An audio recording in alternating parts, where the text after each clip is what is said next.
আসসালামু আলাইকুম। আমরা গত ভিডিওতে দেখেছিলাম আমাদের হচ্ছে লিস্ট দিয়ে কিভাবে আমরা স্ট্যাককে ইমপ্লিমেন্ট করতে পারি।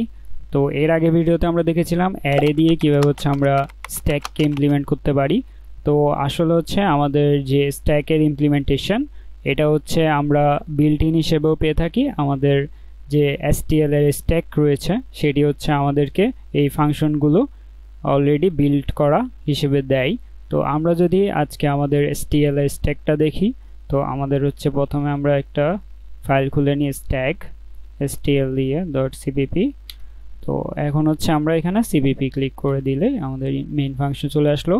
এখন হচ্ছে আমরা কি করব, আমরা stl এর স্ট্যাকটা ইউজ করব। তো স্ট্যাক লিখে আমরা যদি ইন্টিজার দিই দেন হচ্ছে আমরা st, তো এটা হচ্ছে আমাদের স্ট্যাকের stl এর কিভাবে নিতে হয়। তো আমরা স্ট্যাকের একটা ভেরিয়েবল নিলাম, দেন হচ্ছে আমাদের যে ফাংশনগুলো আমরা তৈরি করেছিলাম সেগুলো কিন্তু সে বিল্ট ইন হিসেবেই রাখে।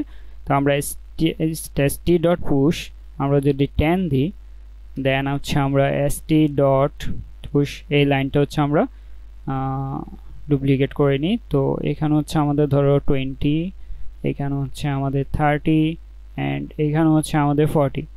তো এখন হচ্ছে আমরা কি করব, আমরা পপ করব। তো পপ করার আগে আমরা দেখিনি st.top-এ কে রয়েছে। তো টপ প্রিন্ট করার জন্য আমাদের cout st.top লিখলেই আমাদের হচ্ছে টপের ভ্যালুটা পাবো। তো আমরা যদি এখন টপের ভ্যালুটা দেখি, আমাদের টপে কে রয়েছে, টপে থাকবে 40। তো টপে আমাদের 40 রয়েছে। তো আমরা যদি এখন একটাকে পপ করি, ধরো st.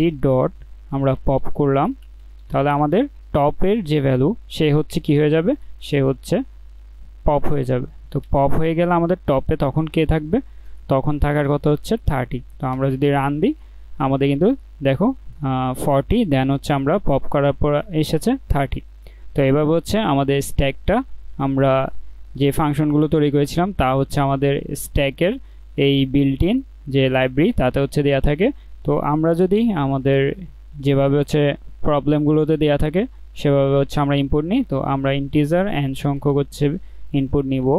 তো আমরা এখন হচ্ছে স্ট্যাকের মধ্যে ইনপুট নিব। তো আমরা স্ট্যাকের মধ্যে ইনপুট নেওয়ার জন্য while and minus minus then হচ্ছে আমরা এখানে হচ্ছে ইন্টিজার আমরা ভ্যালু নিব অ্যান্ড আমরা স্ট্যাকে কি করব, একটা একটা করে পুশ করব।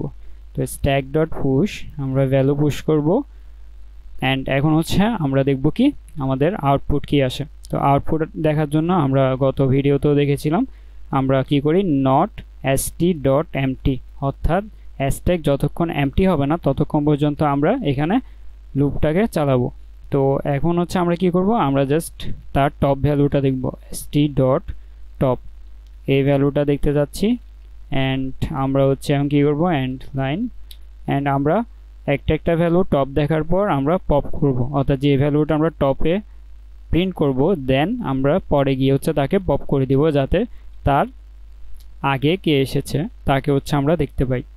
তো এখন যদি আমরা রান করি আমাদের এখানে ইনপুট দিব হচ্ছে কয়টা, ইনপুট দিব ধরো হচ্ছে আমরা 5টা ইনপুট দিই। আচ্ছা, তো এইখানে হচ্ছে আমাদেরকে অ্যারো দিচ্ছে। তো কেন অ্যারো দিচ্ছে আমরা যদি একটু দেখি আমাদের এখানে কি ভুল হয়েছে। আমরা নট st.empty দিয়েছি, দেন st.top দিয়েছি, এখানে হচ্ছে আমরা cin দিয়ে আমাদের ভ্যালুটা ইনপুট নিই নি। তো এখন হচ্ছে আমাদের ঠিক আসার কথা। তো আমরা আবার যদি রান করি এটাকে দেন হচ্ছে আমাদের এখানে আমরা 5টা ইনপুট নিব, 10, 20, 30, 40, 50। তো দেখো আমাদের কিন্তু স্ট্যাকের আউটপুট চলে এসেছে। আমাদের টপে ছিল 50, দেন পপ করার পর 50 বের হয়ে গিয়েছে, দেন হচ্ছে আমাদের 40, দেন 40 পপ হওয়ার পর আমাদের 30, দেন এভাবে করে হচ্ছে যখন এমটি হয়ে গিয়েছে তখন হচ্ছে লুপ থেকে বের হয়ে গিয়েছে। তো আমরা এখানে আরেকটাও কাজ করতে পারি, আমাদের দুইটা ফাংশন ছিল এগুলো ছাড়াও একটি। আচ্ছা, এখানে হচ্ছে আমরা কয়টা ফাংশন ইউজ করেছি, একটা হচ্ছে পুশ, একটা পপ ইউজ করলাম, দেন টপ ইউজ করলাম অ্যান্ড এমটি ইউজ করলাম। তো আমরা জাস্ট সাইজটা বাদ গেল। তো সাইজটা হচ্ছে কি, সাইজটা হচ্ছে এরকম যে st.size দিলেই আমরা হচ্ছে তার স্ট্যাকের সাইজটা দেখতে পারবো। তো আমরা যদি এখানে আবার ইনপুট নিই, আমাদের ধরো 5টা ইনপুট 10, 20, 30, 40, 50, আমাদের স্ট্যাকের সাইজ এসেছে কত, 5। তো এভাবে হচ্ছে আমরা স্ট্যাকের সাইজও আমাদের এই ফাংশনের মাধ্যমে পেয়ে যাব। তো এভাবে হচ্ছে আমাদের স্ট্যাকের যে বিল্ট ইন স্ট্যাক তা হচ্ছে আমরা ইউজ করতে পারি। তো তোমরা বলতে পারো আচ্ছা এগুলো তো অ্যাডে দিয়েও করা যায়, লিঙ্ক লিস্ট দিয়েও করা যায়, তো এগুলো হচ্ছে স্ট্যাক দিয়ে করার কারণ কি?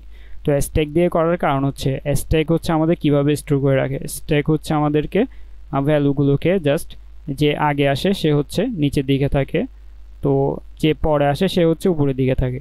তো 20 দেন হচ্ছে 30। তো ধরো আমাদের প্রবলেমে বলা হয়েছে আমাদের হচ্ছে যে 30টা আমরা ইনপুট দিলাম তার আগে কে এসেছে। তো আমরা 30কে ইনপুট দেওয়ার পর তার আগে কে এসেছে জানার জন্য আমরা 30কে হচ্ছে পপ করিয়ে ফেলি। তো পপ করার পরেই আমরা কিন্তু তার আগে কে এসেছে তা জানতে পাই। তো এই ধরনের যে প্রবলেমগুলো থাকে সেই প্রবলেমগুলোর ক্ষেত্রে কিন্তু স্ট্যাক অনেক এফিশিয়েন্ট। তো এই কারণে হচ্ছে আমরা স্ট্যাকটাকে ইউজ করে থাকি। তো প্রবলেম সলভিংয়ের ক্ষেত্রে আমরা জাস্ট টাইম সেভ করার জন্য আমরা বিল্ড ইন স্ট্যাকটা ইউজ করতে পারি। আর হচ্ছে আমরা যে এই বেসিক স্ট্রং করার জন্যই মূলত গত 2 ভিডিওতে আমরা অ্যারে দিয়ে কিভাবে স্ট্যাক ইমপ্লিমেন্ট করা হয় অ্যান্ড হচ্ছে আমাদের আরেকটা কি দেখেছিলাম আমরা হচ্ছে লিস্ট দিয়ে কিভাবে স্ট্যাক ইমপ্লিমেন্ট করা হয়, এই দুটো দেখেছি যাতে হচ্ছে আমরা বুঝতে পারি যে আমাদের এই push function, pop function, top function, then empty function এগুলো হচ্ছে ভিতরে কিভাবে কাজ করে। তো আশা করি তোমরা এই ভিডিওর মাধ্যমে স্ট্যাক ফুল বুঝতে সক্ষম হয়েছো। তো নেক্সট ভিডিওতে আমরা দেখব হচ্ছে আমাদের কিউ কিভাবে হচ্ছে আমরা ইমপ্লিমেন্ট করতে পারি।